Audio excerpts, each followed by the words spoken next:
Tous les membres n'ont pas la même fonction. Romains 12,4. Les responsabilités qui reposent sur le peuple du Seigneur sont des responsabilités spécifiquement assignées à l'un ou à l'autre. Une charge peut être différente pour l'un et différente pour l'autre.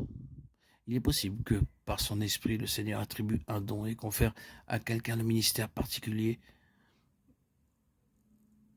spécifique, qui lui convient, tel que le ministère de Merari, qui était de prendre soin des saints, de préserver l'unité de la communion des saints, de les aider dans leur responsabilité, d'entourer de soins le ministère des saints.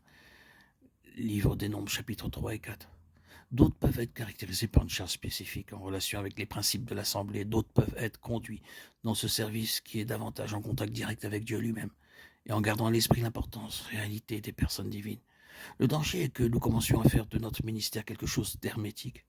Pour une compréhension mentale de la différence, imaginez simplement des moyens alternatifs de mettre en application cette vérité.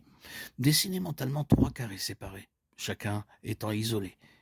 Et vous aurez ce qui correspond, de temps à autre, de nos jours, à une très grande partie du caractère du service pour le Seigneur.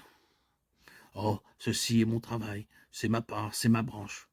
Je suis appelé à être ceci, à faire cela. Vous avez votre travail, vous avez votre domaine spécifique, j'ai le mien. Continuez avec le vôtre, je m'occuperai du mien et qu'il n'y ait pas d'interaction entre nous. La rupture commence à ce moment-là. Je suis un évangéliste, non un docteur. Vous occupez de votre enseignement et moi de mon évangélisation. N'interférons pas l'un avec l'autre.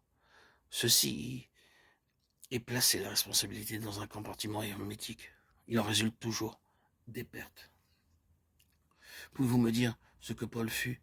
Nous avons une large sélection dans laquelle nous pouvons choisir pasteur, docteur, évangéliste, apôtre, prophète. Chacun d'eux était vrai, mais vous devez tous les nommer pour obtenir la vérité. Pourquoi? Car Paul fut le vase spécialement choisi pour la révélation de l'Église. Et donc, en étant ce vase, il doit être constitué de tout ce que représente l'Église, de chaque aspect.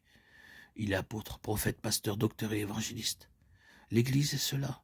Il n'est pas question de ce que vous et moi pouvons être, mais de ce que l'Église est. En dehors de l'Église, il n'existe rien de comparable à un ministère.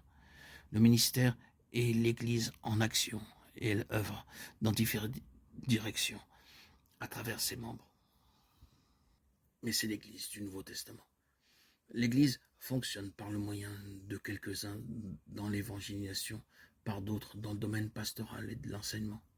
Les hommes n'agissent pas comme étant en eux-mêmes, mais c'est l'Église qui travaille. Paul fut une expression intégrale de ce qu'est l'Église. Si vous divisez ces ministères, vous divisez le corps de Christ. Vous divisez Christ et vous rencontrez échec et faiblesse.